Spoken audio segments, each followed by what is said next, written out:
Pas très propre la surface du canal ce matin, ni les autres jours d'ailleurs. Toutes sortes de déchets flottent un peu avant d'aller polluer le fond des eaux.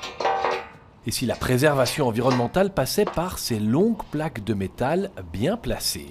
Alors c'est une plainte à déchets, nous on les appelle les waste bumpers et ce sont donc des plaintes de 19 cm de haut ici en acier, et le but c'est vraiment qu'elles retiennent les déchets sur les quais et qu'elle évite en fait que ces déchets-là soient emportés par le vent dans l'eau. La SBL qui porte le projet est habituée aux opérations de nettoyage. Ici, elle a besoin de financement que ses subsides ne couvrent pas. Alors elle lance un appel aux dons via un crowdfunding. On a déjà récolté 15 500 €.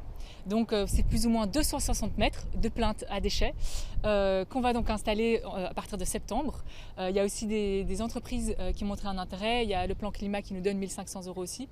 Et donc notre objectif c'est 59 000 € et 1 km pour 2026. Et à terme on aimerait bien installer 9,7 km de plaintes à déchets pour vraiment couvrir les zones de Bruxelles où il y a le plus de déchets en fait sur les quais.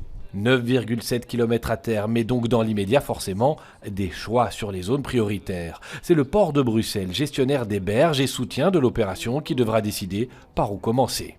C'est fatalement les parties les plus densément peuplées qui seront prioritaires, donc c'est toute la partie vers le centre-ville, entre la ville de Bruxelles, Molenbeek, un peu plus loin vers Anderlecht. Donc c'est toutes les parties où il y a le plus de vie urbaine qui cause des déchets. Reste la question politique. Est-ce aux citoyens de se mobiliser contre la crasse et la pollution des eaux? La SBL assume et milite. C'est multifactoriel, donc il y a effectivement les sacs poubelles qui sont déchirés par les animaux, les poubelles qui débordent, mais surtout au final c'est parce qu'il y a tant d'emballages, des emballages à usage unique, donc ça c'est vraiment la cause primaire qu'il faut qui change aussi, qui doit changer, mais c'est un travail de longue haleine. On est par exemple en faveur de la consigne pour les bouteilles et les canettes. En attendant de voir changer les habitudes, voire les règles, City to Ocean mise sur la générosité des citoyens et des entreprises.